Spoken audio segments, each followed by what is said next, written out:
Mbi çështjen e investimeve strategjike në Bregdetin shqiptar, sigurinë e tyre dhe nxitimin e Shqipërisë për të përshtatur kuadrin ligjor me atë të Bashkimit Evropian, kam në një lidhje drejt për drejt në këto momente me studion eurodeputetin zotin Fredi Beleri. Zoti Beleri, përshëndetje. Përshëndetje, faleminderit për ftesën. Faleminderit dhe juve.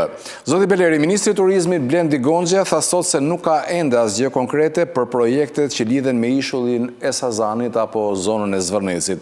Ju si e keni parë interesin e shprehur nga Kushner dhe Ivanka Trump për investimet të këtij lloji në Shqipëri dhe sa besoni se ato janë të realizueshme? Në radhë të parë për mua është një lajm i mirë që investor kaq të mëdhenj dhe faktor kaq të mëdhenj në turizmin ndërkombëtar duan të investojnë në Shqipëri. Se sa larg apo afër është, ka të bëjë me shumë gjëra. Ka të bëjë dhe me garancinë ligjore, me shtetin e së drejtës. Nëse ka një mosmarrëveshje në cilat gjykata do zgjidhet problemi i këtyre investorëve. Te gjykatat që po shohin. Pra është në shikimin e parë, është një zhvillim shumë i mirë.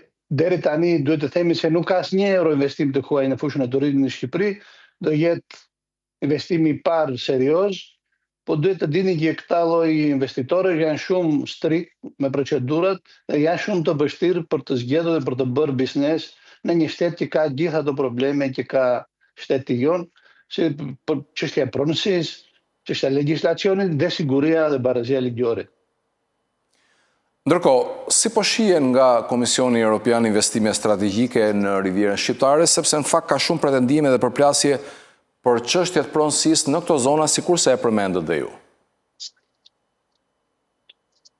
Shteti shqiptar 2024 në që hapën kapitujt e parë, u zotua para 27 vendeve të BE-s, që në 2028 do përfundoj regjistrimin fillestar në gjithë Shqipërinë për pronat, dhe 2030 do jenë ndarë certifikatat në vërtetimet hipotekore. Nga dita që kapitulli u hapën dhe u firmosh kjo marrëveshje midis Bashkimit Evropian edhe Shqipërisë, unë nuk shikoj të jenë bëra pa para, po shikoj të paktën të kenë ngelur gjërat ashtu siç ishin dhjetorin e 2024-s. Siç e dini, pa tokë, pa pronë, nuk mund të ketë zhvillim. Siç u thash, nuk është e rastishme që deri tani, deri në momentin që flasim, nuk ka se 1 euro investim të huaj në fushën e turizmit. Po të më pyesi sot dhe të vija një basti im është që as ky investim nuk do bëhet. Problemi i tokës, problemi i pronave është një problem thelbësor që shpresoj që qeveria shqiptare ta ka marrë seriozisht dhe të brenda kuadrit kohor që ka firmosur me Bashkimin Evropian të mbaroj këtij ngërç i madh që lodh qytetarët shqiptar nga vitet 60. Zoti Beleri, para pak ditësh, kadastra e Vlorës u zhvendos drejt Tiranës dhe kjo si pjesë e një plani të qeverisë shqiptare për të digitalizuar shërbimet e kadastrës. Si e pat televizja dhe mendoni se do zhbllokoj kjo dhënien e certifikatave të pronësisë për zonën e Bregut? Kadastra e Vlorës ishte një nga kadastrat më problematike në Shqipëri. Siç e dini, vetëm 4-5 vitet e fundit mund të kenë ndëruar 20 drejtor.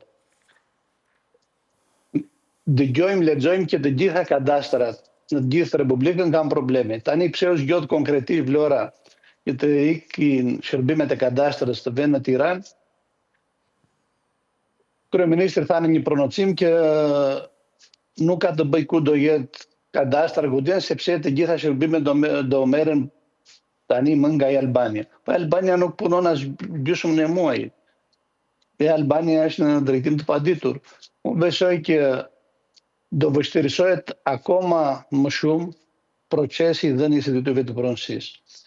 Presim ta shohim se çfarë do ndodh, po duke parë se çka ka ndodhur deri tani, besoj se është një lëvizje që në radhë të parë bën aksesin, vështirëson aksesin e banorëve të qarkut të Vlorë për shërbimet e kadastrës. Një fshatar i Nivicës sot do afër 300 kilometra që të vej në kadastrën e Tiranës, nëse lind